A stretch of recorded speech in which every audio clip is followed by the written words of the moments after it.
actually be good stars na with Losky na dey so far the GP no ne honorable Kofi Adams no ne nsensem no any papa dey wa ye ne ye be duel lot ya bomu nkomo kakra mi.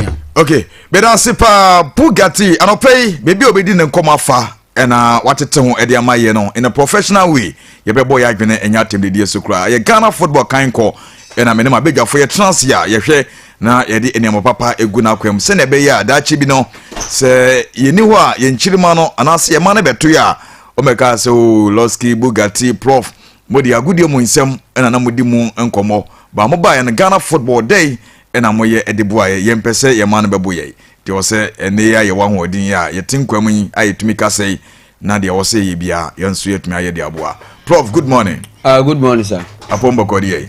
Nyamia do me ho ye pa. Ye de oba de ase. So ho ye. Ahodi wa hapa. Nyamia ase. E do Saturday say dia. Yeah. As usual. And they surprisingly. Oh yeah. I say a uniform. Ye nyina ya hye, ye ni anate bongo. Yeah.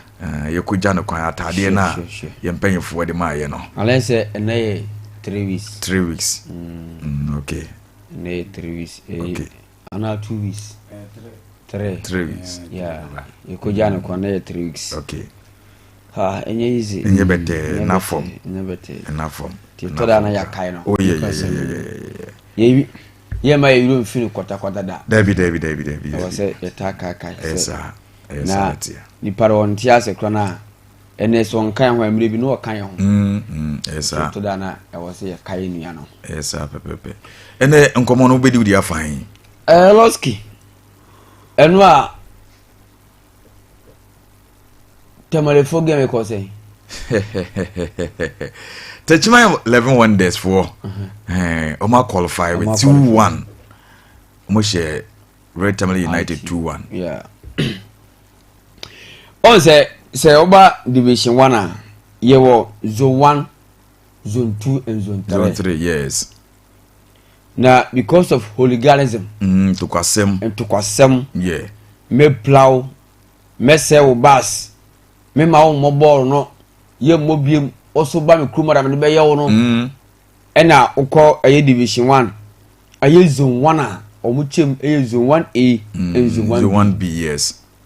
It see e bona wa be di first e was zone 1A honom. Yeah. And we be di first e was zone 1B honom. Na so ma wa ko bo playoff. Yes. Now you see say ohwe RTU a team no aye team a enye nne ache system no. You ka the olden days ya teams ya na ma Ghana Premier League. Obegbo House of Folk, Obo ASANTE KOTOKO. Yeah. Obo Kimfesa, Obo Swedo Oblast, Heart of Lions, Now Bo BECHEM Asthma. Yes. No bo Fokwata no. BA United. Kimfesa mo nyina. No bo Olympics. No bo Goldface Internal Goldface. Yeah, Kwa United. Kwa United mo. Eti na ye ka teams na centam na newo Sekeni Hazakis. Newo Amidas nyina. Yes, Amidas mu nyina. Amidas mu so mo buy omone mighty jet mo buy within be 1-2 season as that team mu free system no. Eni obe western so a newo Sekeni 11 wise. Ene Sekeni Hazakis. Plus RTU. Eti na ukọ northern sector. All the 3 aye regions. Satana omunche mumfa eye savannah mo MI Debi na yewo northern region, right? And yewo Bolika fono ho and yewo wa upper east and upper west, yeah. It's there free. What is northern region, upper east and upper west, yeah. Na south 3 regions ni na only one Premier League team RTU. Yeah. Where Tamale United. Yes. 80 na upper east, upper west. Ena aye northern for nankasa northern region no. Yeah. Aye Tamale for. The later one kra na kwasinya ntechi. Edi All Stars. Yes. Wa. 80 na all the regions ni na no mu from support pa the matima. Ye fen RTU.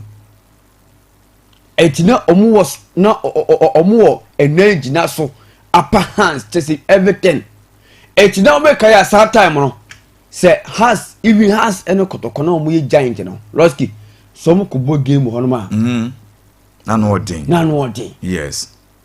no musi aka wa Jenu Park so Kaisa Park Sakasaka Park bi oh yeah commentators score no omojo omojina team score no omojo omojina a lot of amount na ko prepare e watamale because of RTU etinena omodi Steelers ene Tamale City those teams na aba on board abeka ho because Steelers on team qualify my Premier League but yenya Tamale City last 2 seasons no more Ghana Premier League but also call relegation yes Losky na enka RTU e Ghana Premier League nima enka emane ye den because almost supporters yes because all kwakra na say house of folk ebo game wo mo a omo support kotoko na omo ye nordness no mo na support RTU yes sir say RTU bakumase na obo against kotoko a omo has ye omo against kotoko no omo nya be support RTU yes sanity etinama RTU enya massive support so obo homo so obo real obenya support because of northern sector na wo free nti yes so ye de no Losky omo dice baby edema team no ise enya akono biem se team ayebo season na ayebo no wo se OPS unpia omoka etimu kwa ko game na mo kwa ko Losky players ne so mo nko players na nko mo kwa ko for supporters ni some other players bi ene ko game against division 2 players number 5 2 players against a team FC Losky wie no now how many goals? I'm say 7 8 goals and o mo share back ni para o share go na ekobo ni din say woni pa sumo Losky na share no Losky de wa dakra ball wa o go e dey fe pa o se fe me go be me ma dakra oh eti so share South ban ya o mo denadi one wo mo bo amanfo wo mo pira amanfo e ma ko bo game crampo temala enya akono Losky ye be wie na o ma sanso asai emra na ye de boy bo no o ma sanso asai no etema RTU AC account for now Losky amo team na kasa no enya akono okay team na amanfo support amanfo to massive support eno na Losky na buge kase esidena how na reduce this calculum how na this rank kasa mi so mo qualify but se wa anya bia o maka se kan team Kairon se Kaira Otamale yeah how na this dia and how na this no so no and MP ho no mo eti ene se team from Tamale Abakra so oba be si akan dia then no was say want to be full support my team but for one kasa dem say so much na difficult my RTU sir yes match na yakobo no one say yes Tamale United and so anya bibia na so mo qualifier Losky because ana no person simple wa moye eti na wa ya bibi o man team an qualifier sika na kana moto so mo qualifier and o man qualifier sika o the scan kra woman san na mo ko and I say on abo aboka say Uraji mensa kosa yeah tachima ono so ma wonders players no yeah say omo fan show mo na motivate wo mo ye and on abo aboka it Losky Alan said sad because for now no first a team free Western North wa yeah right bia fan say this area or Yoswa yeah ana be kwai area na say omako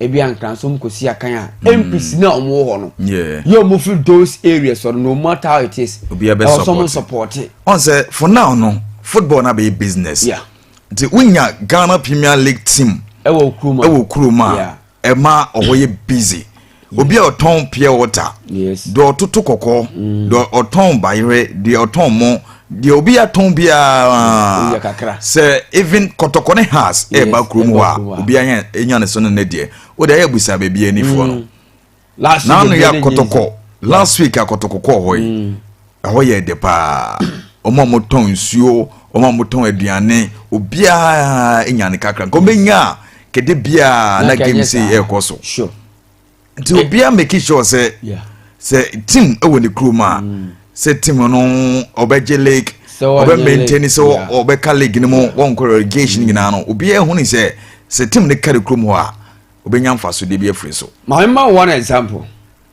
won ba bia nation service wono abrankese so call lake bosom chekwan so akuntanse wodu ba bia stadium no wono se wudu eye abrankese obe a new site and abrankese kuran kasa ewa animu but because of Dr. Kwame sports complex no be see wo esa new site wono ene pani ko hwe ho ho nyina adane kro ho nyina adane kro yes ho no abie it is a team premier league team ewo kroma Losky ayene enye even division 1 kwala say e stronger one say some division 1 be say King Facer ewo division 1 yeah Park Academy ewo division 1 yes obenya e team say Bekwa Heroes no wadi biase one say wadi biase wa system num dwarfs all blast dwarfs and dwarf what I say 80 dwarf e team a owo system mu ache 80 dwarf ene e team a eferon e say all stars e bo a e busu dwarf ye to munka pe ye ko hwe boy King Facer say King Facer ne say all stars e bo a obi no how King Facer team riding was branding the whole like a dear watching especially any bank ola aye openya ye friend aye Alhaji Karim Gusa yes 80 all this thing comes together no Emma that very day no Kromo team ye busy sir say all stars King Facer be bo won so do all blast won elimina sharks won like those teams no into say yes inferior there e was soro 80 team o Kromo a ayane eye yes enunti na most at times no se team ye be so promote call Premier League we say all the stakeholders right yeah omo bole gere dia ye nya hands bia mo omo for now o hwe division 1 teams are qualify ebe bo next season league no 2025-26 yes what United hey o ma qualify na say for now no oko voter yeah benya two teams yo out of Lions yes and a United it's a any war zone 3 yeah na zone 2 mo adion ye de no all blast a qualify swedro all blast o ma sa back swedro all blast o ma ba Ghana Premier League and yenya Techman 11 wonders that just a blow the teams ni go up yeah say for now so share the whole regions ahun yeah ka teams o mu kura regional mukra teams regions o mukra teams a even so Premier League oko bie odia yes so ko Premier League yeah oko BECHEM also in football the nchemu David say we abun is way yeah oko BECHEM ayo BECHEM United so oko Bekuma you Bekum Chelsea wo hono oko Doma ye wa Aduana Stars oko wenchi a your young apostle yes and then Techman 11 county anya 5 teams yes from Ebona half ti Sunyan kwa na so far Sunyan na say omo da powerful BE United and Bofakata no so ko division 1 a bebre teams go up division 1 so ko Techman you Techman Liberty wo and you Techman Heroes yeah Techman City dey agu so see oba in Ashanti regional 2 teams yes Ashanti region 2 teams Nations FC yeah and ASANTE KOTOKO yes even so oba Ashanti region kwamba division 1 omo sha no sa no your future stars King Facer and yawo ni wadu biase Park Academy yes wo manya sen 4 etu kwa division 1 omo ye 4 omo no so ati ase yeah but so ko buna half a omo kro over omo division 1 say zone 1A no omo nyina obuna half won nko a zone 1A omo nyina e obuna half yes eti omo de in terms of football the Losky but adeba ko aka e facilities the whole obuna half omo ni standard stadium won da bi omo ni bi say ebia national say ebia blasters egbo game a yetim ko Cape Coast no ekobo no ebi ni ho no tamale kobo no yes yetim ko tamale kobo no the whole obuna half Techman kentampo wanchi nkranza ekosunyan bekum doma ebi ni ho bechem ebi ni ho eti eye omo ana ankrankre omo akane mo bi say even sajen so atama na eye omo ne ma na enyina ene nke was 6 Premier League teams out of 18 can start transfer kan ho yes. Because common relegation and common relegation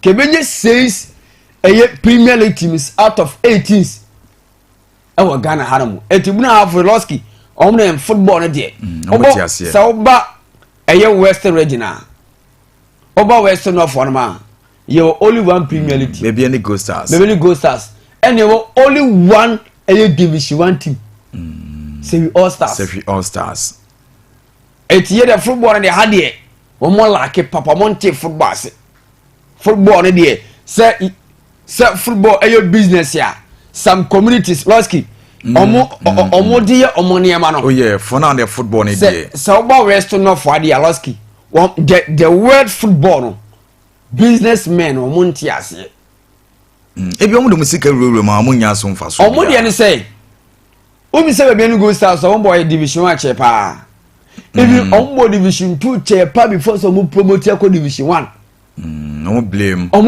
papa we got to miss about sebi kura na be so mu ansa na yeye enye Ashanti go fade na good binds na wo be ni na omo so mu Losky and come no division 1 okay omo papa just because businessmen omo crewman so some be football no omo mi say ka and on the side who shema ebe chance wonya income no any dey e ka but scans but scans start say eba be start say eba be scan me flow so brand hu ya Losky scan kasa be me flow so brand hu ya Losky scan kasa be de ebeba obetime nya 1 or 2 players bi ebeba obetime nya 1 or 2 players bi oh yes oton so oh yes oton so my team ho ya kono a so my team ho ya kono a so bo match sa gate fe obenya